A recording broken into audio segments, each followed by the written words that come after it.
Thank you so much for that introduction and for having us here. It's really great to be here alongside so many amazing peers. So, we hope that you'll enjoy our talk. Great. Today our talk is titled Game Worlds as Real Worlds. As Agostino mentioned, we are an architecture studio that makes video games. So this is a kind of sample of our video game-based work we've produced for different galleries across the world. So these might range from participatory tools or games that critique trends in city development, hybrid digital physical games, and also games that discuss or critique the history of architectural representation. And as mentioned, we established the Video Game Urbanism Teaching Studio, which ran for about 8 years. So this is a master's program where we worked with students to make games, predominantly about urban design, that looks critically at the future of our cities. And a big part of this was to think about how games can be a way of engaging new audiences with the design of cities. So this is a sample of the type of games that our students produced. So ranging from different collaborative tools for design, networked multiplayer environments, particularly during the COVID lockdown, we focused on that, various urban simulations, games that play with both the history and the style of architecture, among lots more. And this work led us to the foundation of a new work with another colleague at the Bartlett, so a master's in cinematic and video game architecture, which is in its first year. And this is in a new UCL building in East London. So in the first year, we've kind of been working with students on projects that explore ideas of how we manifest identity in virtual and physical worlds. And these are a few examples of some of the work that the students were producing in the first term, showing their initial explorations into design, film, digital animation, and immersive technologies.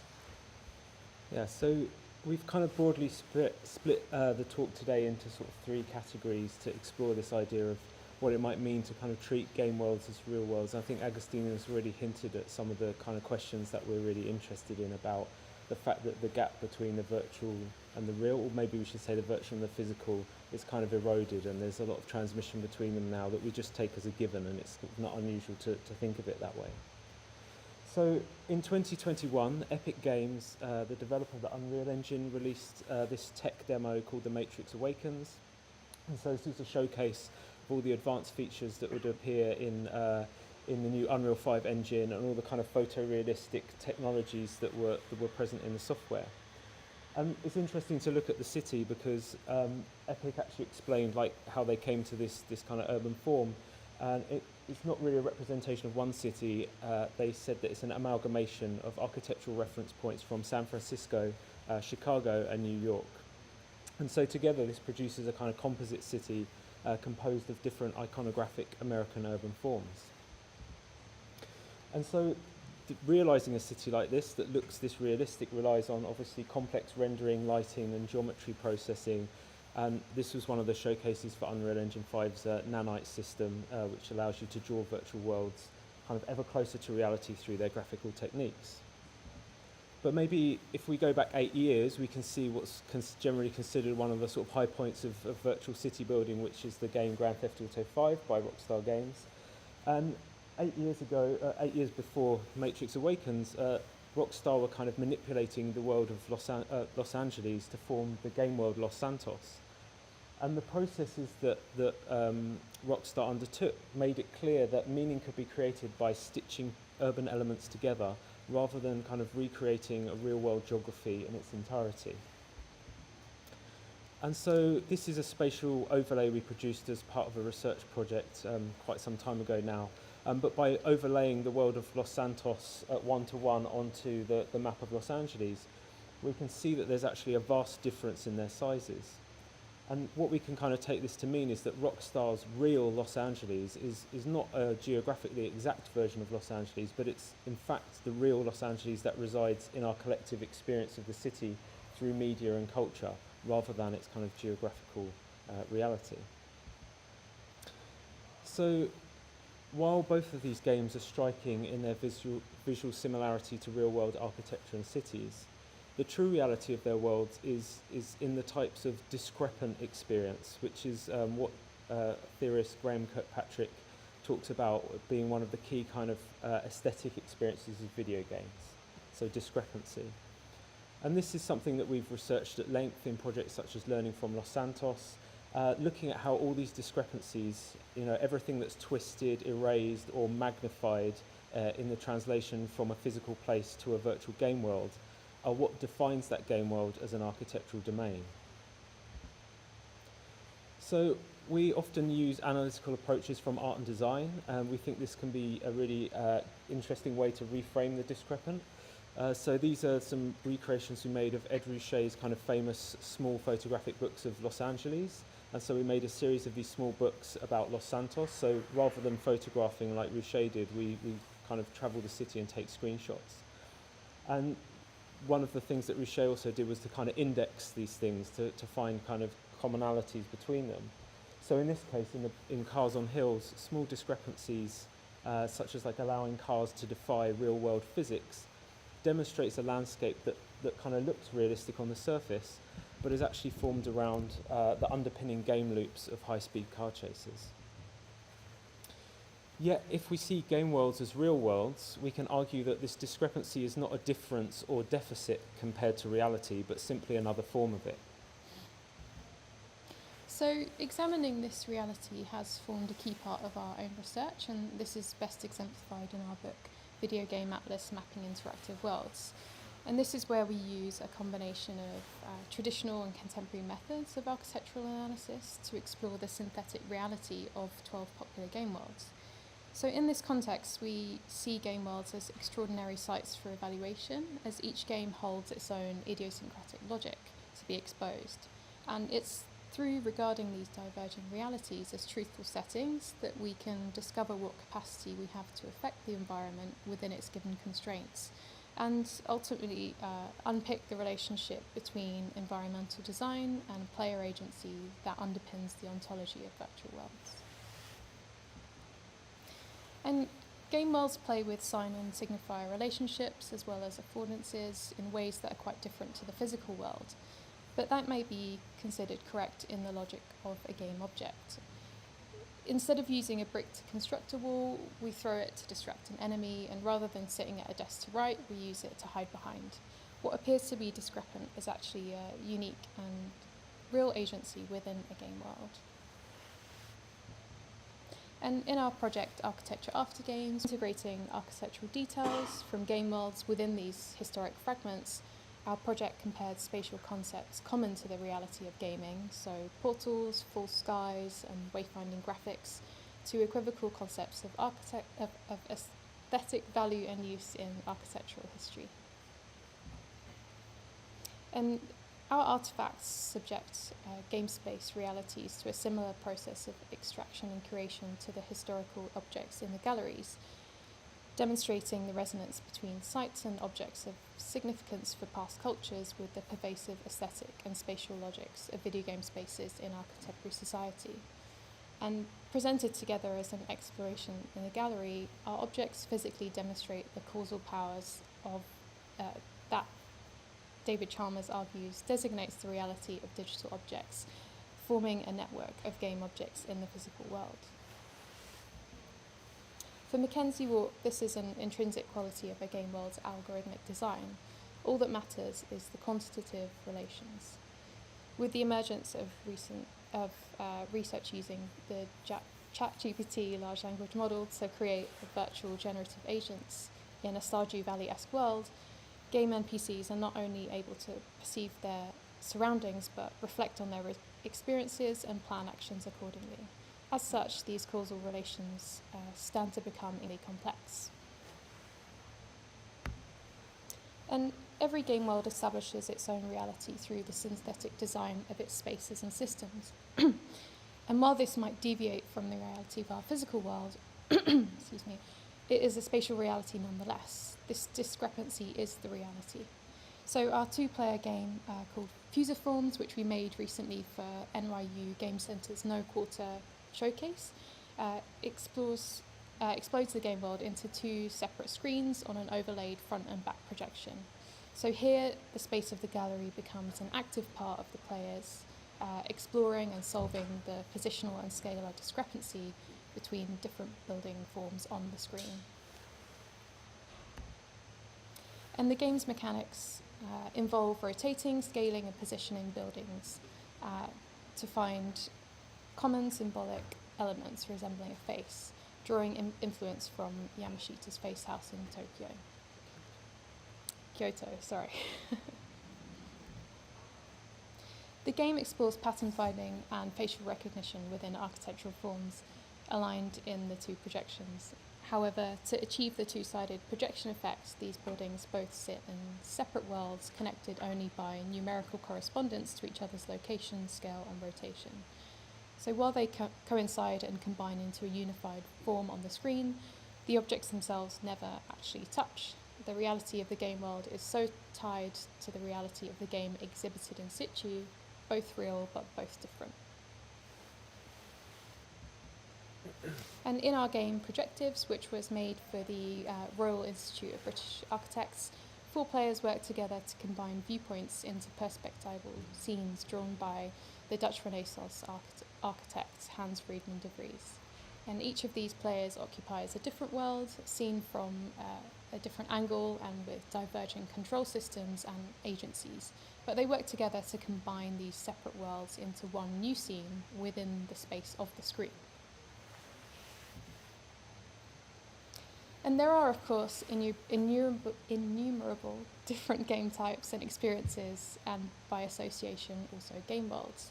And each of these realities works by employing different types of discrepancy.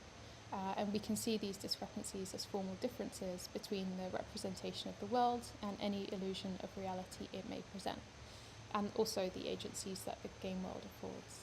The reality of each game world is inextricably tied to the agency given to the player, and this relationship is usually very direct. So in Oddworld, which is a game made by 2 of our students a few years ago in the video game Urbanism cluster, every object in the game world can be possessed by the player, meaning that affordances and the object-to-object relationships and realities within the world are constantly changing. And this was made during the pandemic, so it was also a network multiplayer environment, meaning that it needed to synchronize the world between players, a form of computationally agreed reality that can easily be disrupted by a slow network connection or a physics glitch. So for CT Nguyen, this subversion of the player into a new and temporary agency established within a game world is one of the key facets of gaming as an art form, and that's from his book Games Agency as Art, I think, which is really interesting.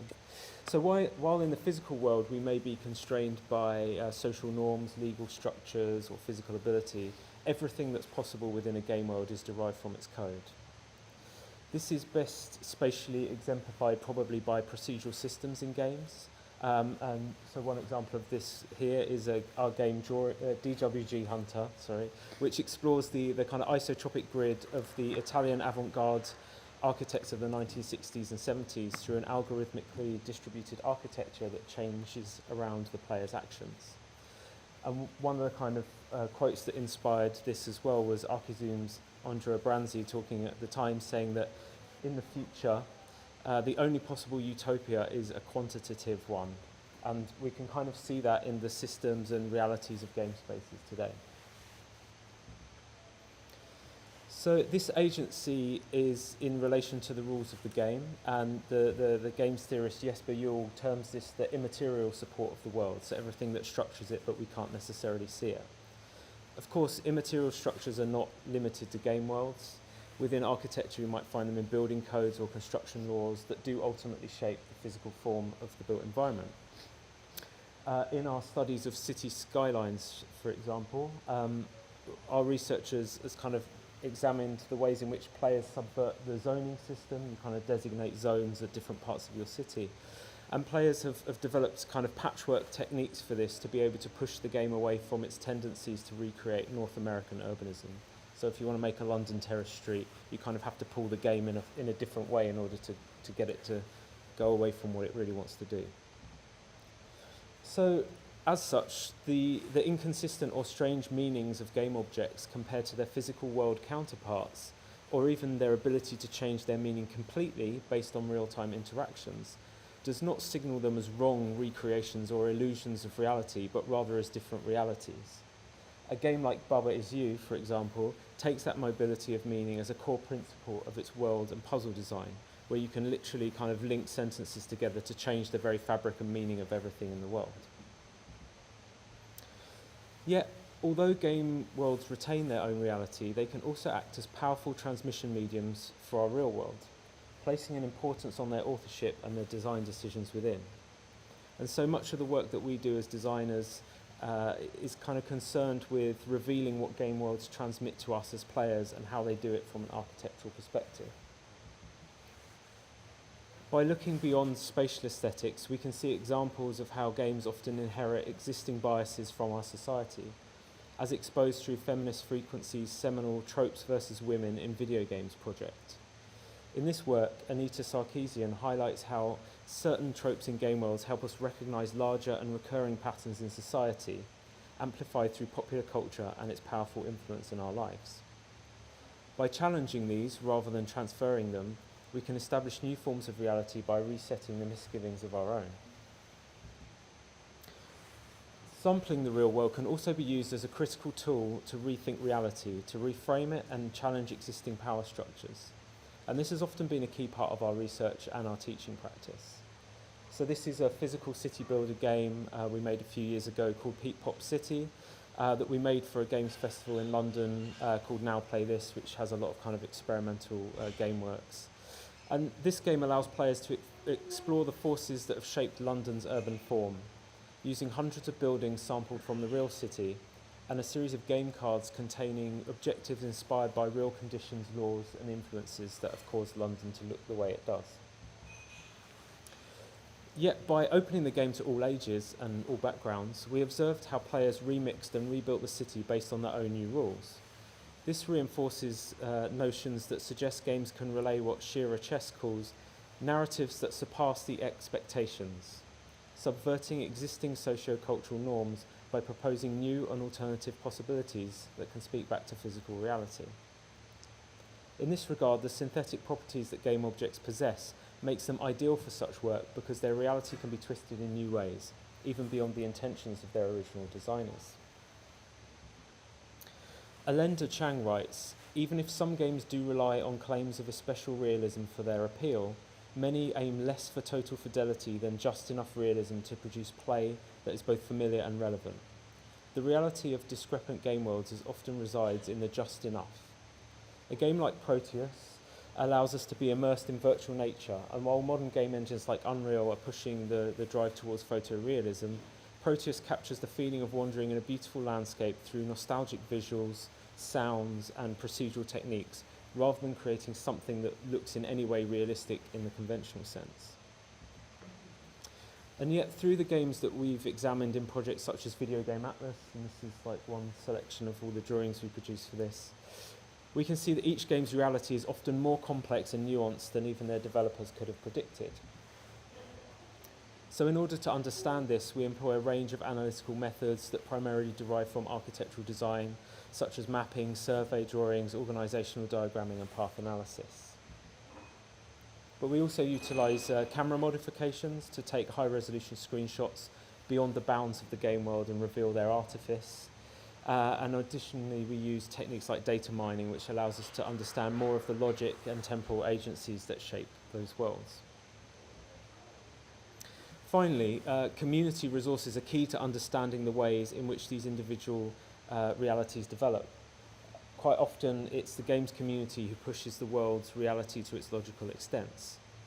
So these folksonomies that reside in Discord servers, Reddit threads, and wikis are important sources of information for outlining and understanding the lived reality of any given game world. So together, these techniques have provided us with a framework to explore the realities of game worlds and understand the ways in which these virtual environments engage with our physical world. And our practice and teaching involve both the design of games as well as the use of these analytical methods to study game worlds in order to outline their architectural agency. So we feel this analysis provides us a set of critical principles that we explore in many of our own research projects and helps to form the initial stages of our teaching studio as well. So to do this, we take virtual site visits, voyaging as far as the game world will allow us, and often breaking beyond this space as well, in order to understand them as entire entities. Game worlds often become a form of precedent to analyse and also for us to use as case studies. As our work in Video Game Atlas demonstrates, we can see this on a macro scale through the world of Persona 5, where likeness is challenged in ways which are less obvious at first. So realism doesn't need to mean geographically real or geographically correct. Feeling real is just as important, if not more. And Persona 5 is often cited as a great example of evoking the spirit of a place through its depiction of Tokyo, despite its highly stylized visuals. And small changes to reality can retain the quality of a place while marking it as fiction, such as reordering characters on a shop sign, the insertion of a cafe on a terrace street, and the mirroring of a doorway to a batting centre. In this game, Tokyo is sampled in ways that evoke its intrinsic qualities while remaining faithfully inaccurate, so instilling a feeling in players that encourages them to seek out these subtle differences while they're playing. And this sparks a unique dialogue between Persona 5's in-game neighbourhood, Yongan-jaya, and its physical counterpart, Sangen-jaya, which is a real area in the Setagaya district of Tokyo. So many of the buildings located in Yongan-jaya, Tokyo, are placed accordingly to their real-world position. And by transferring a few key buildings from the area into the game, the character can be preserved without the need to replicate the whole area at an exact one-to-one scale. So the density of the streetscape is maintained by limiting the game's extent rather than offering a very big sprawling open world. And since the game's release in 2016, Sangen-jaya has become a pilgrimage site for fans of the game who retrace the main character's steps to seek out parallel locations, and we actually did this ourselves finally earlier this year. This demonstrates how the game's reality reframes fragments of Sangen-jaya that were previously nondescript, such as a traditional bathhouse, a grocery store, and one of the many million vending machines in Japan. And these tiny spaces, full of details that we encounter, are highly emblematic of Tokyo's urban form. And as our analysis shows, the developers replaced and gently stretched local architectural forms in order to accommodate buildings that exist only within the game. And the subtlety of these design moves reinforce the sense of place, fitting in with the city's existing morphology.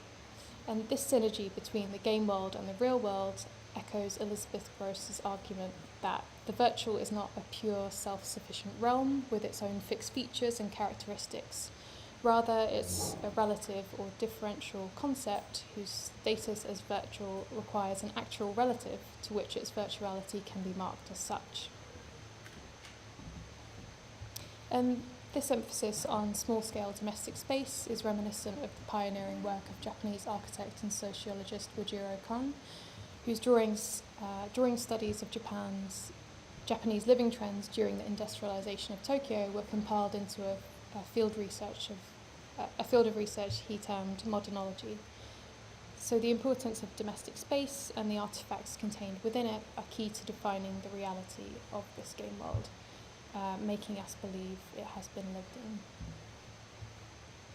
And Persona 5 is particularly interesting because it thematically concerns itself with transferals between the game's physical world and a virtual metaverse that affects people's cognition and its access through a smartphone app in the game. This produces layers that can be seen in our drawings of a level where players battle Shido, the game's main antagonist. In Shido's palace, we find the game world collapsing multiple realities into space, and the architecture incorporates real-world references, such as a cruise liner, but also a set of maze-like dungeons, whose pure space planning contradicts these references. A game world's chosen reality produces consequences that often go beyond the basic mechanics of gameplay and develop into social and architectural relationships that mirror the design concerns we have in the physical world. So our studies of Dwarf Fortress, for example, demonstrate the ways in which the simulation environment of the game fundamentally affects the way that players plan and create architecture, urban designs and social structures within the world. So Dwarf Fortress is kind of rendered in IBM code page 137 characters, but it's also an example of probably the biggest simulation in gaming, a simulation so detailed and complex that small coded behaviours can have a really global impact. We can see this, for example, in the movement mechanics. So the game works in a series of kind of ticks or turns, and dwarves can move kind of up and down, left and right. But they can also move diagonally in exactly the same time it takes them to move left or right, which means that they kind of move more distance in the same time. So moving diagonally is like really efficient in the world of Dwarf Fortress.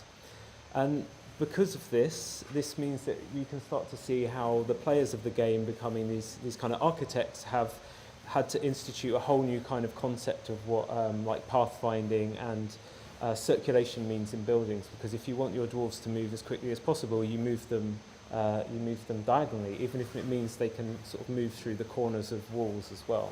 And it basically creates a whole new kind of logic to the way that people design architecture in the world.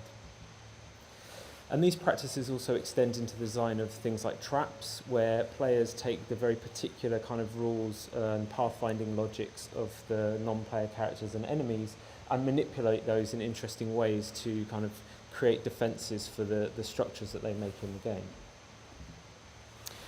And in some of the larger mega builds found online, these navigational quirks underpin architectural designs of extreme complexity, built around ultra-efficient pathfinding and resource extraction, as well as boosting metrics for dwarf happiness through leisure spaces. Like, dwarfs get more upset if they have like doors in their rooms. So if you delete a door and let the dwarf go through the corner of the wall, the dwarf's more happy, which is quite unique. So as our mappings of these community built structures show, this logic extends out to a planetary scale, affecting the architecture at every level. While players are free to imitate real physical world realities in their design, following the particular reality of Dwarf Fortress's world produces weird new architectural vernaculars. Our explorations of these games and many others reveal the close link between the design of the game world and the agency afforded the player within that world, which becomes their reality. So we see this as a means of better understanding the unique realities of these game worlds. So to critically unpack the relationship between spatial representations and coded logics that we find in games, and to establish models for agency that we might pursue or challenge in our own design work. So while our analytical works are research projects in their own right, they have also affected or influenced how we approach the design of projects within our studio UMP. And by establishing the critical agency of game spaces and the reality of virtual objects, we're interested in how this affects the notion of designing architecture in and for the real world. Our design research often emerges from discussions of how the agency and reality of game spaces can interact with existing architectural design structures and principles to question or subvert them.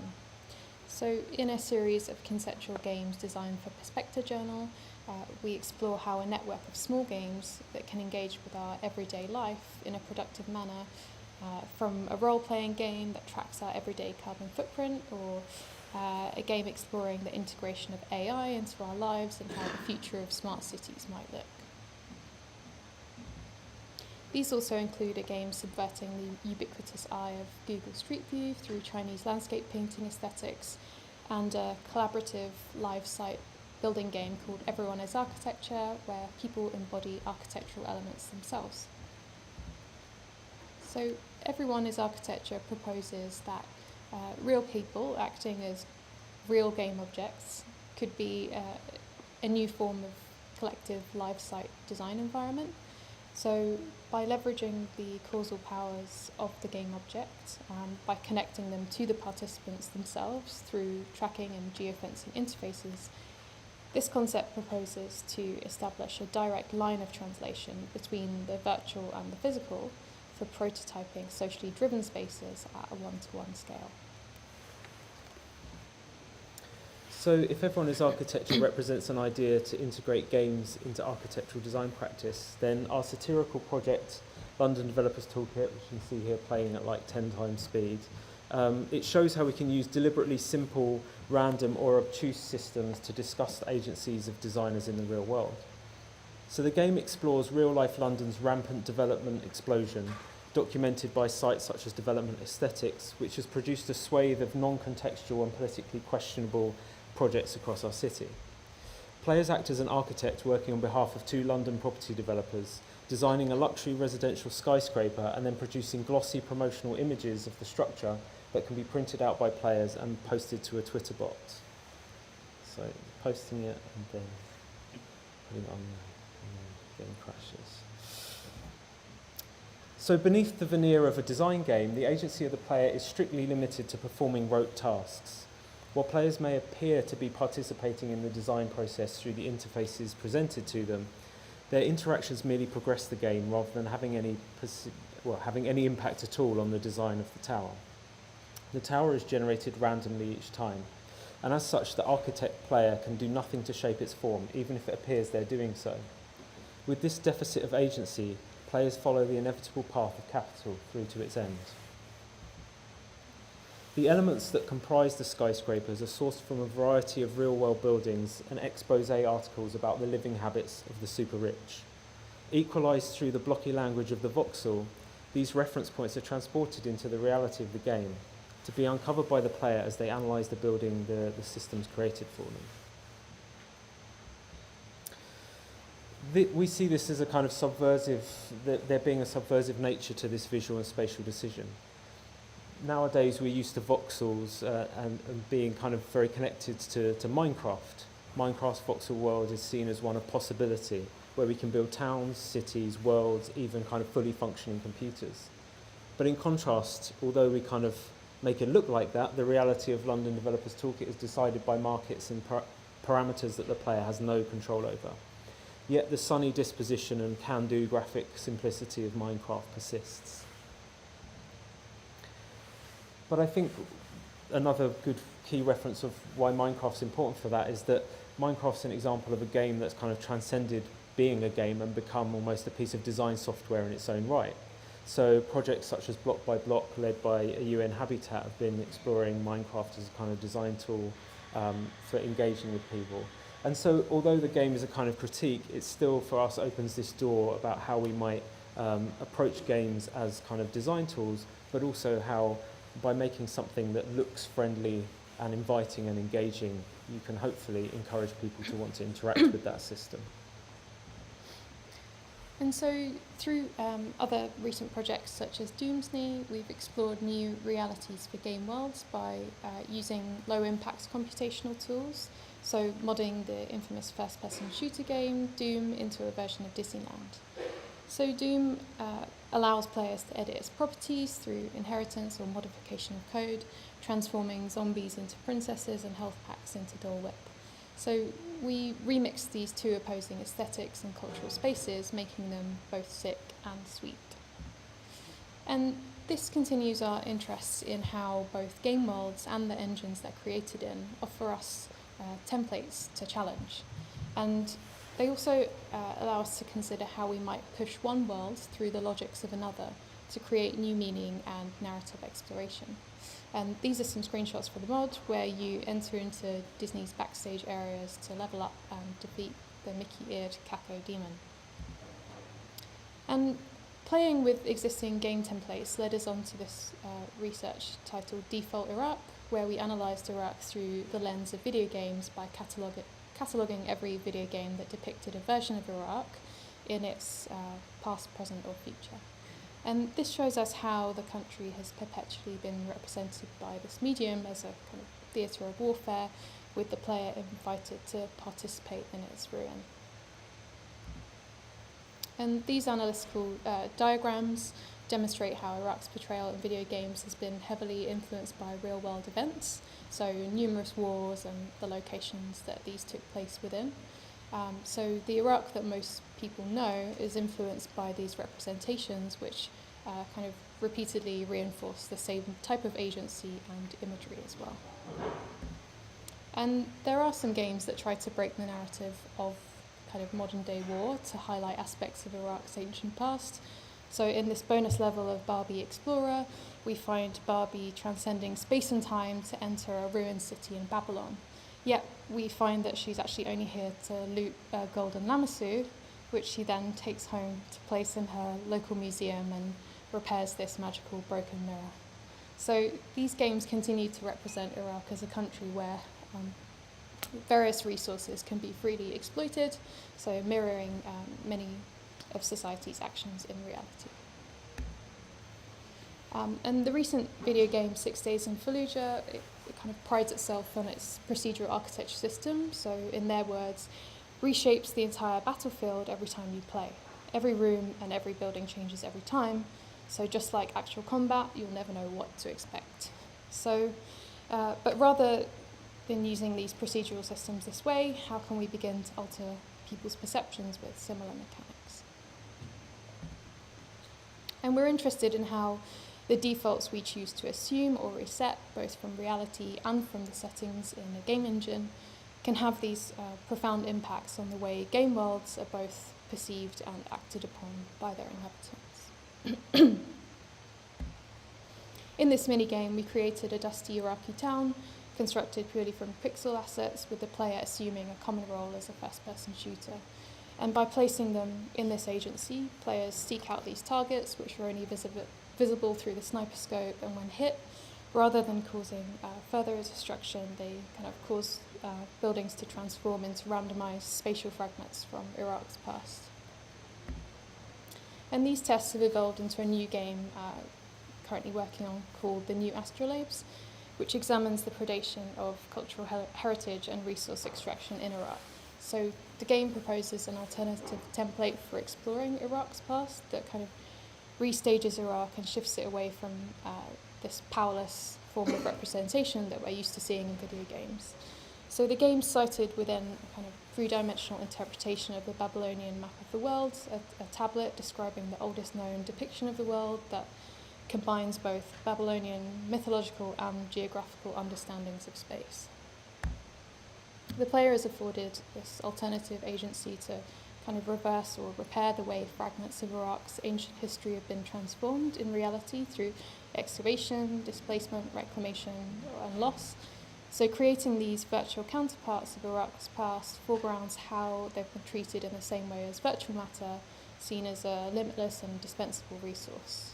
And a kind of new generative overlay of the world is projected onto the heavens, which becomes this ever-changing constellation of the player's pathway, a new astrolabe, which is a Mesopotamian star path network of images, actions, and ideas that can continue to evolve alongside our understanding of the country's past, present, and its future. Okay, so if we go all the way back to the Matrix Awakens American City prototype, we're kind of reminded that the demo is based, obviously, on a popular series of films that question the nature of our reality and whether we're truly living in a digital simulation. While we're not there yet, perhaps, its visual fidelity shows that architecture must prepare for a future where our practice becomes even more embedded in the borderline between physical reality and game reality, collapsing the space between the two. Our expectations for both are not the same, and nor should they be, but the gaps and discrepancies between them can be highly productive sites for design. This type of practice is what we're developing in our research and teaching to reframe the realities of games and architecture together. So thank you very much. Thank you.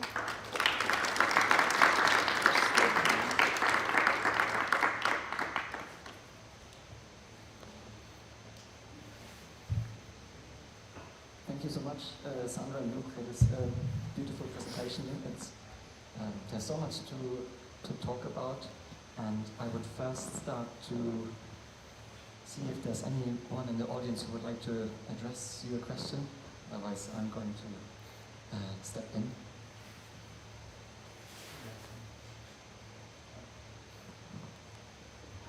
Yeah, thanks for the talk. Big fan.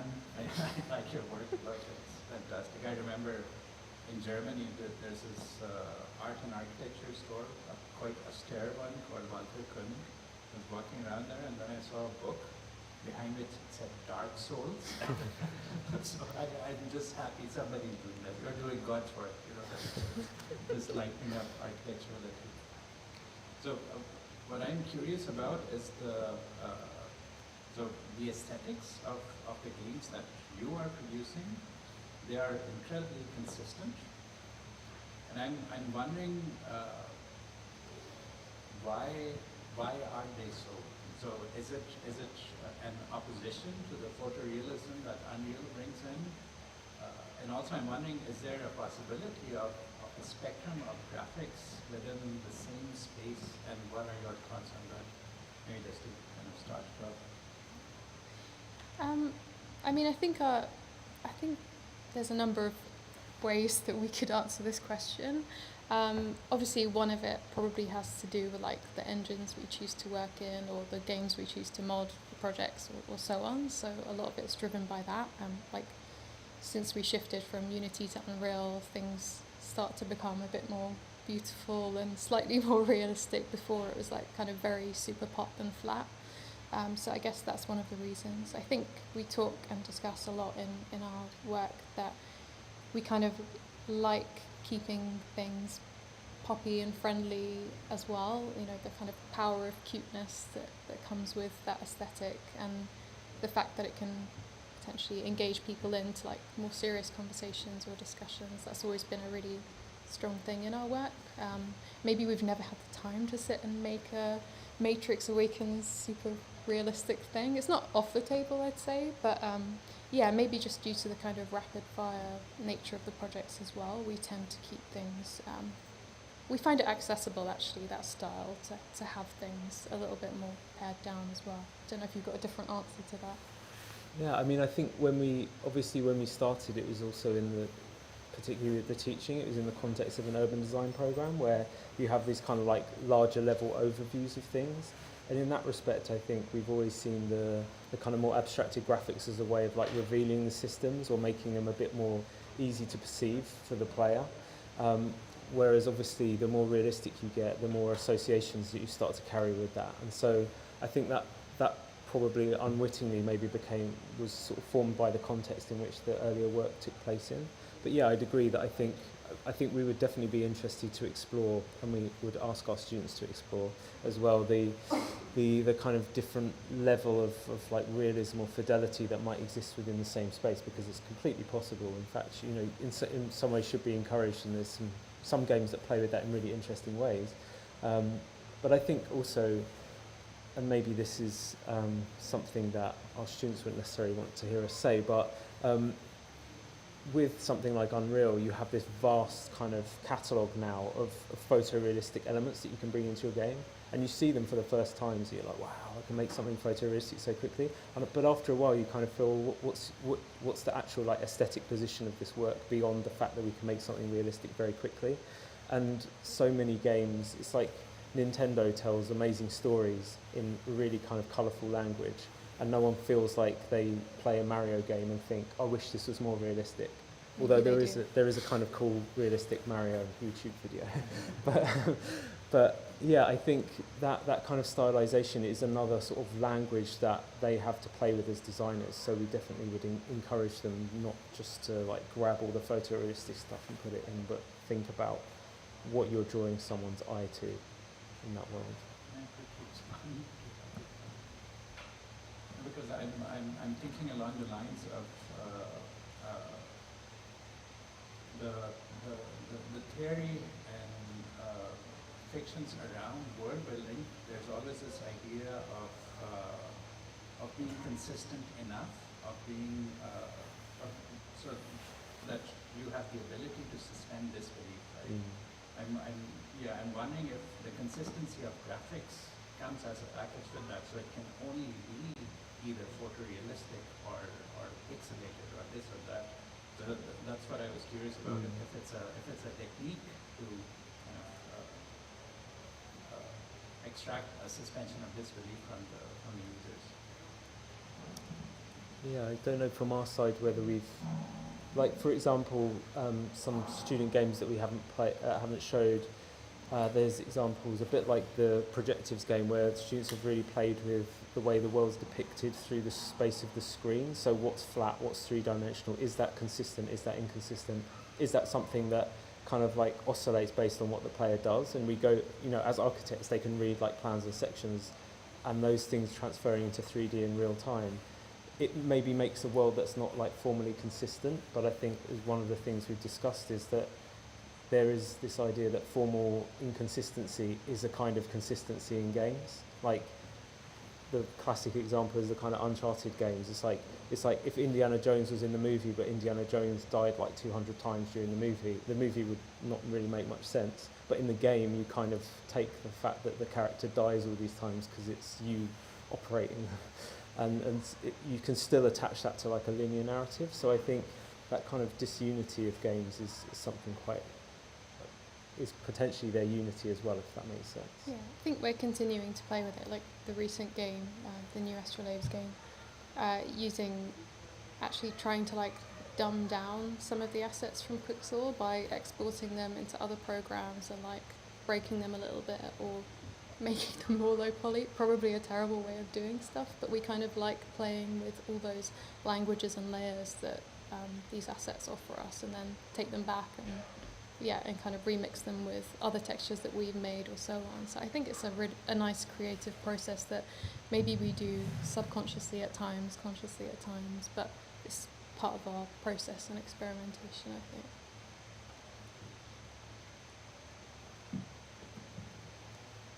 Okay, more questions or comments?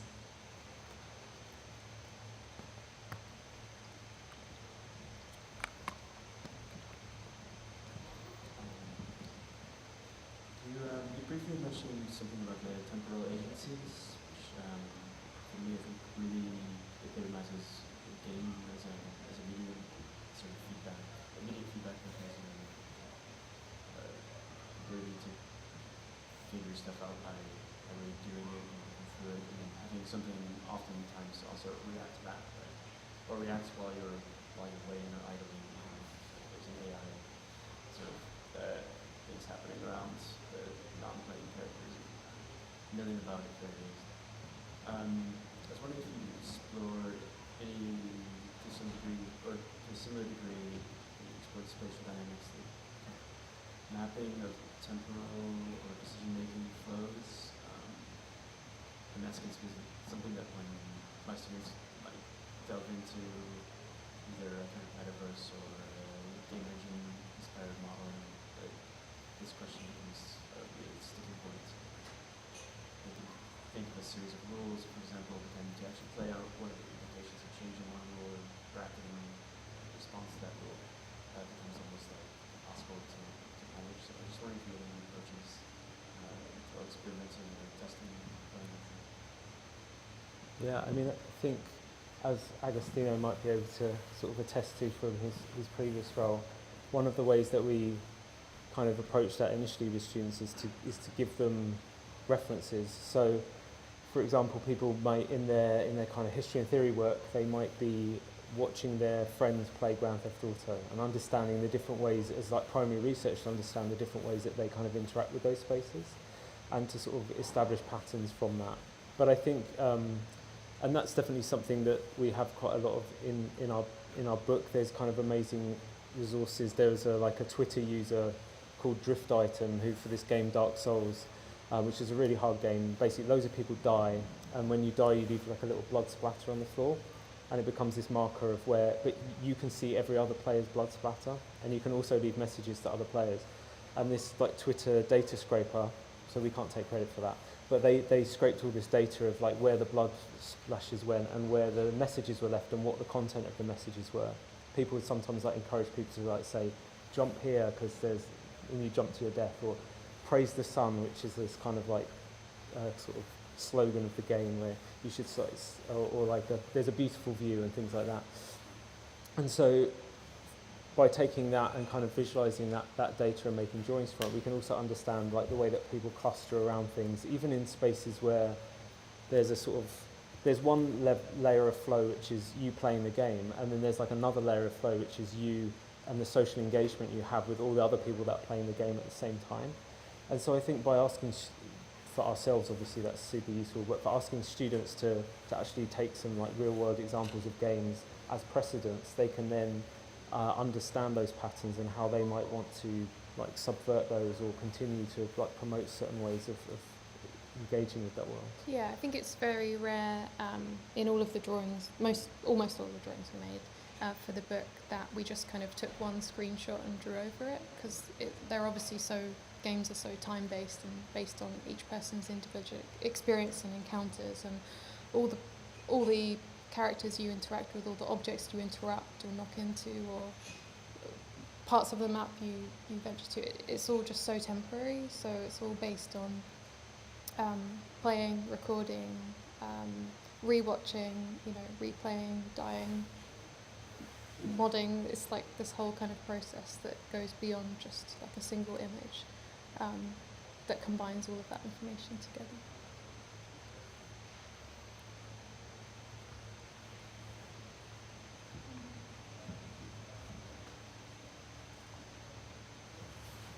Hi, thank you for your presentation. I was wondering, in some of your projects, for example, the one with the developer, you kind of mirror like real life situations, and also like in the things you watch for Iraq, in Iraq. So my question would be, have you found some things that gamers liked which you can use or insight into the real world? Do you have like a tip for architects that you learned through your analysis of games?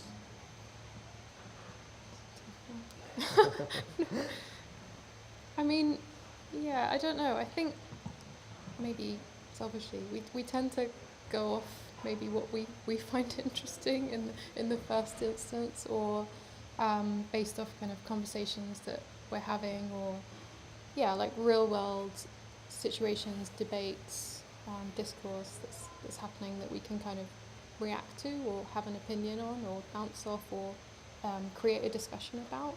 So I think a lot of the time the projects or what we choose to react to from the real world in a game world is kind of based off that.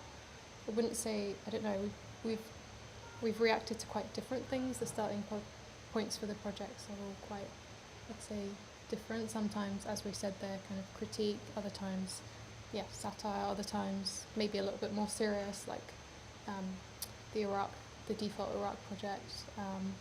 So I'm not sure I have a single tip, but I mean, I think clarity was one, like clarity in the kind of the message or the structure, and maybe the other layers of the project are either like they're for us or they're for something else that happens in the work. So I guess one example would be the Peak Pop City, the kind of physical game that we made. So we originally made it for like a kind of experimental games festival. So everyone who came is like into experimental games, and they brought their kids, and their kids loved playing with it and like destroying it and stuff. But we then took it to EGX, which is like the biggest kind of serious gamer, like hardcore gamer kind of expo in the UK. And maybe like the questions we got asked there is like, how do you win? How do you lose? Like and we're kind of like, it's not, it's sort of like the game just you keep playing it yourself, and the city develops, and it's like where it goes, it goes.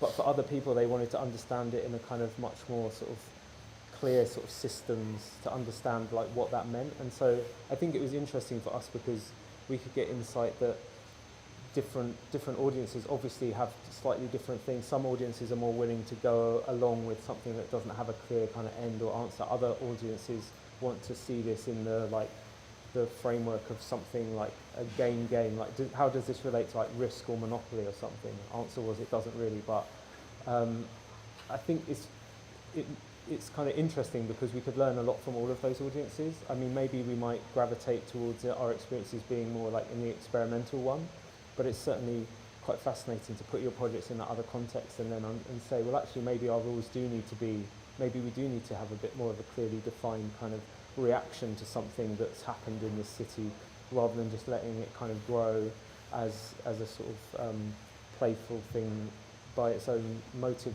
own kind of steam. We actually need to make some kind of key points where people can understand that clear feedback of their decisions and how they could maybe then make a different decision in the future.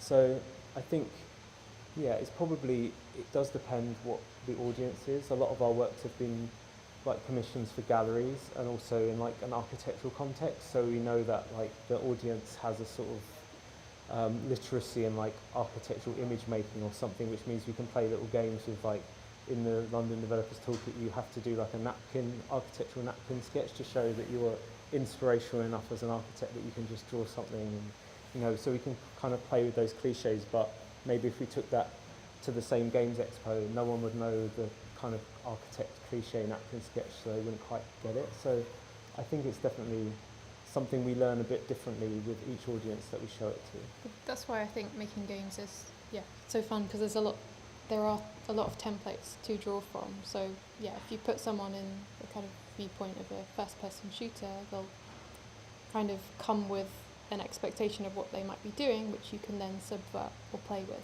Same with a city builder or any other kind of game.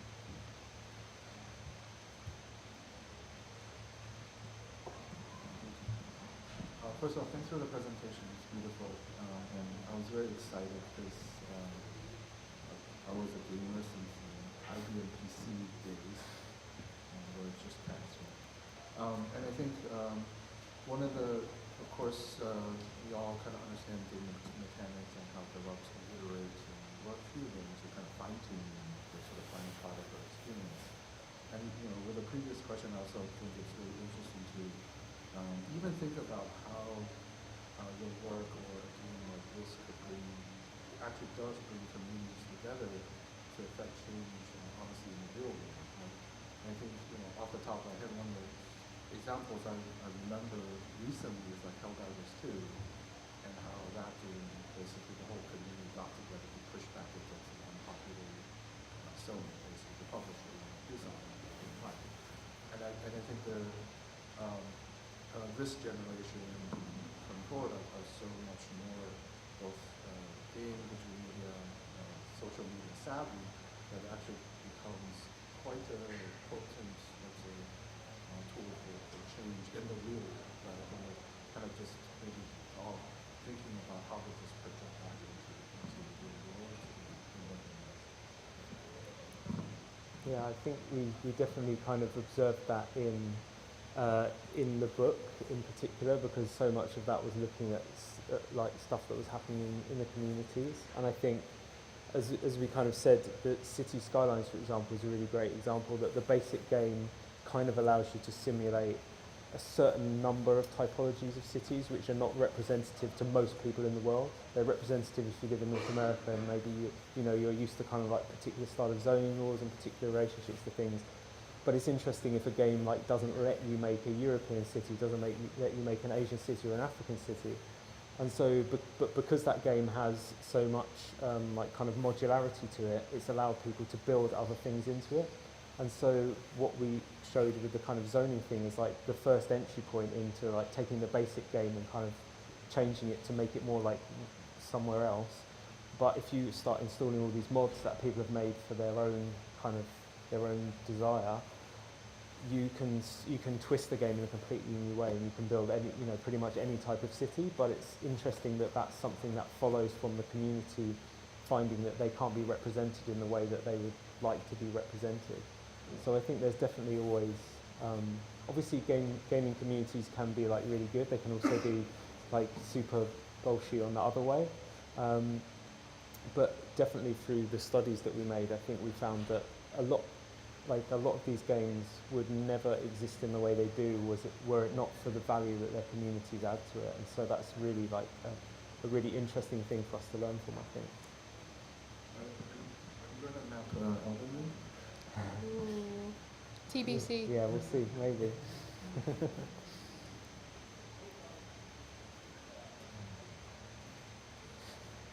So if I don't see more questions in the audience, I might have one to begin with. I think we just tapped on this like really interesting point of how what you're working on is almost like a kind of a genre that kind of defies some of the normal, expectations towards video games, which then result in kind of like fun interactions, as you described. That, like people are like, yeah, but why what's the goal, what's the success, what does failure look like, all of these things. So like this kind of architecture / game kind of seems to emerge as a kind of a genre in its open-endedness, in its openness, in, on one hand, I guess, being somewhat rule-based in how it's set up, but then kind of open-ended in terms of what to do with it. And then it's also super alienating probably for players because of like what am I doing here? And so I think this is like really interesting. Like, is that something that you want to see as like, do you like the idea of this being positivized like this? That like this is this kind of game genre in itself, or are you trying in your work to also strike the balance to try to fit to the audiences that want to see a specific kind of goal or rule being, or success thing, player retention rates? I don't know what kind of other metrics are in place. Yeah, I mean, again, maybe to answer this practically, I think it depends on like the people, how many people are making the game and how long you have and what the kind of ambition for things is often.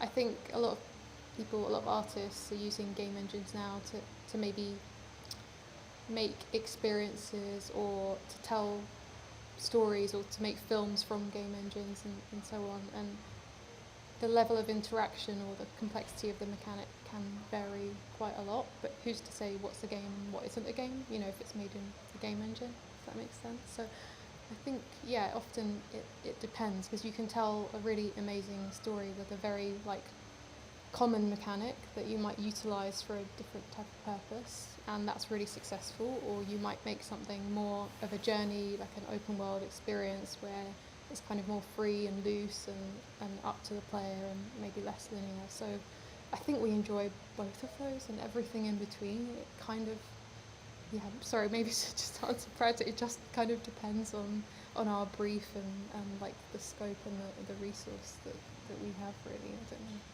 Yeah, I think obviously there's like the world of serious games and the world of gamification, maybe the more practical kind of implementation of game principles, which obviously again has its like negative connotations as well. But with serious games, I suppose a lot of our games deal with like serious topics, but maybe not seriously.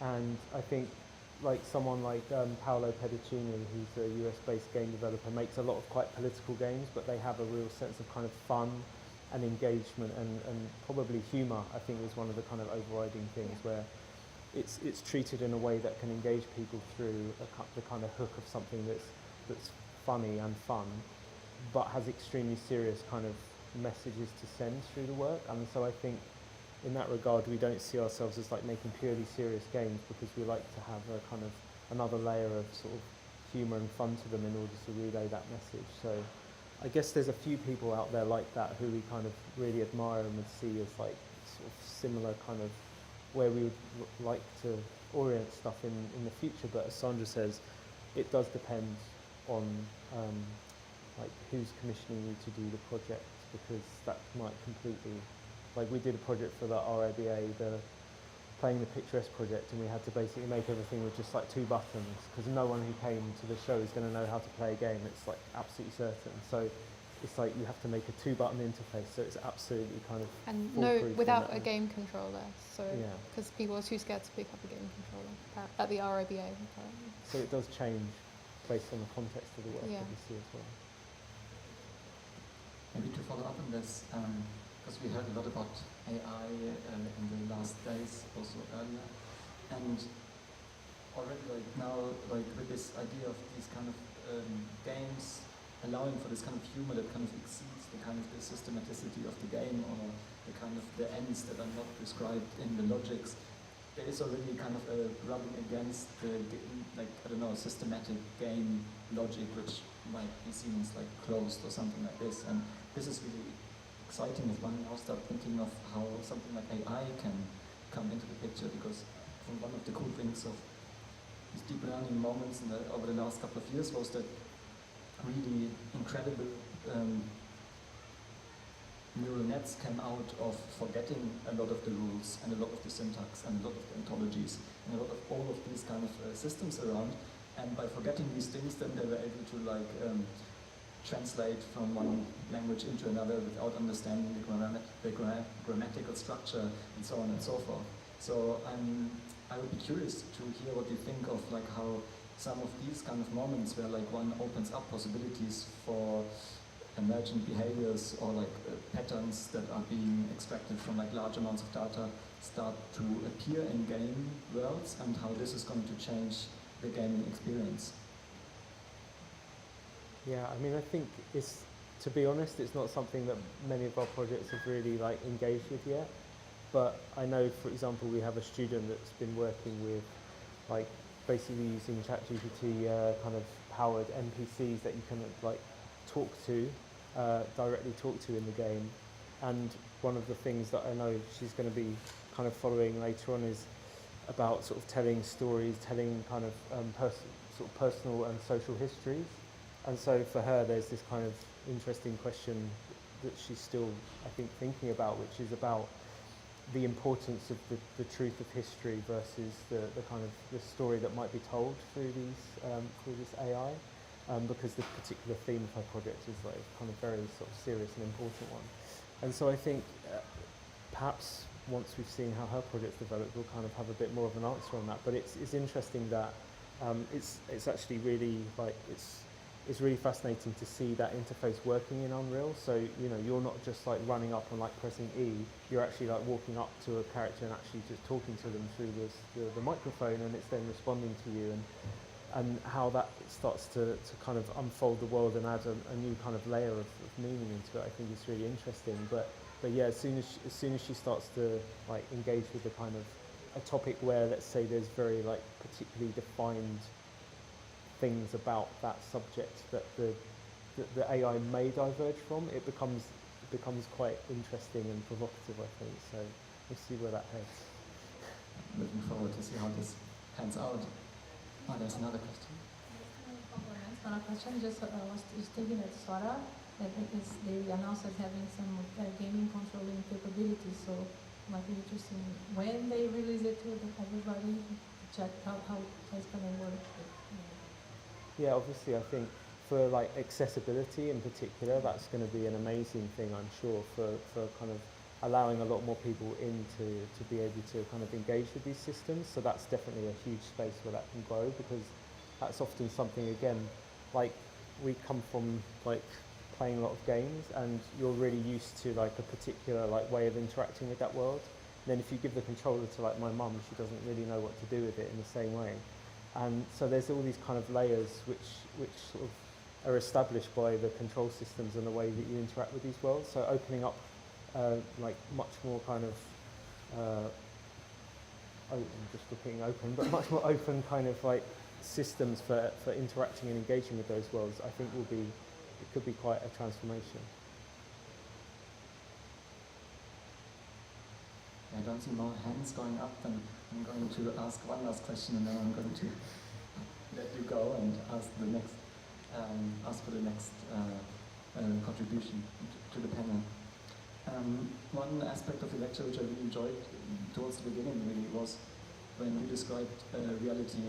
I think there was a quote involved, I cannot completely recollect it, as a kind of a discrepant condition, like kind of a constant condition of discrepancy. It's really interesting. And you were describing, like, for example, that this happens between the affordances of objects in the game in the real world, how like you're used to use a brick or a desk in the real world, or when then these things are subverted in the game, you use them differently, and then this goes kind of like vice versa all the way. And then how like the player can then stick to these ontologies and systems that are being inscribed into the game logic by the developer, and then how then the player can still decide to treat these things completely differently. And now if you would do this like in the real world, again like question marks, you would be then either a crazy person or like a genius or a criminal. But I think this all speaks quite nicely in how like games can be for sure metaphors of our condition. And in your talk, you named it game worlds as real worlds. So what kind of benefits and what risk do you see to uphold this distinction between game and reality, or collapsing them into one? I mean, I think the title of the talk maybe it's something that we wanted to kind of discuss and write about, and thanks for giving us the opportunity to do that. Maybe it's because we kind of get asked the question, I don't know, like we're architects, but we predominantly work in game spaces. We get a lot of questions about whether what we create in game spaces will ever make their way out into reality again, and sometimes they do, sometimes they just don't, and we don't want them to. So I think it kind of comes back to this overall theme of as architects we do see the virtual world as credible a site as if it was in reality as well. There's so many things to kind of challenge and explore in a game world. Why can't we see those as a real world as well, and as a site as from an architect's point of view? So it's something, kind of a manifesto, I suppose, for how we work and how we see other people potentially working as well, and how just because you're an architect, maybe it doesn't have to always get taken back into reality as well. Right. All right. Thank you very much for the presentation. Supposing that in the future we will be like daily having to interact with this digital world, how do you think that the people should, or which abilities the people should develop to interact properly with this digital world? As you said previously, maybe for our generation, playing with a joystick, it's kind of normal, we are used to, but other generations don't. So what do you think it should look like, or how it should be? Talking about the user experience interface. Yeah, that's definitely an interesting question. I think that it may be that we're on the cusp of new control interfaces emerging, and I suppose there's also the ability to calibrate things maybe in different ways. Obviously, if you make something in Unreal Engine, you can plug in a first-person shooter character, you can plug in a third-person character, you can plug in the ArcViz character, and the ArcViz character moves a lot slower and the camera moves slower because you're not targeting like that. So there might be something in the fact that there's even in control systems that are broadly the same, there's different kind of calibrations to those systems. And so I think the idea, as more people kind of get drawn into these, having more customization, which again has been quite a big thing in the games industry recently, is to allow people to reflect different kind of needs that people have for playing these things. So I think that will probably be a space for that to kind of grow. I don't know, maybe this is naive or too nostalgic, but some things have kind of lived on as well. I don't know, like WASD and things, they're old but very common languages that I think potentially still thrive and have a place forwards as well, alongside this. But maybe one of the things that will be a big question is intensity, because games tend to intensify everything a lot from time. In Grand Theft Auto it's 48 minutes to 24 hours, and that intensity is not necessarily something that we can live with all day every day. So I think there's going to be questions about this, if we become more and more integrated with virtual worlds, even just the speed and intensity with which we're used to engaging with them is probably going to have to change quite a lot.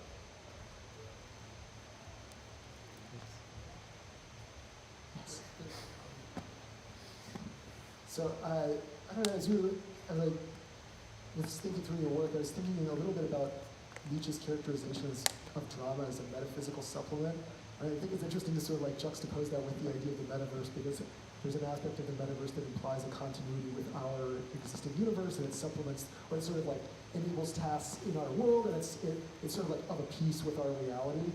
But that idea of metaphysical supplement, I think, suggests that there's an alterity about drama, and I think also games, which are dramatic sort of constructs, which suggest there's something very different going on there. You have access to different kinds of emotions. You have access to different sorts of almost like metaphysical moments which you don't have access to in reality. So anyway, this idea of like of games and maybe in particular your work as a kind of metaphysical supplement, I was kind of struck by the presentation. So.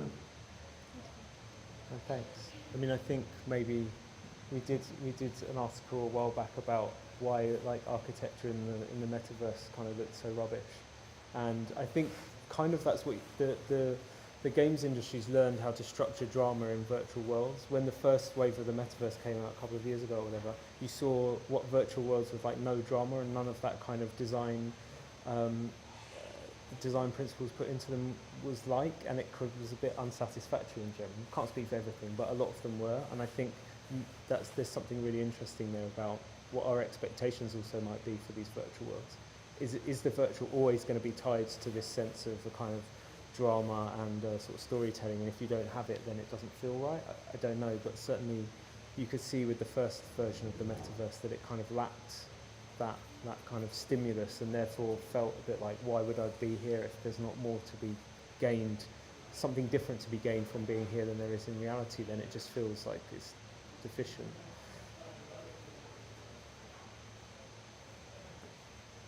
Amazing. I'm sure there's so much more to discuss in the breaks and later on during apéro or dinner.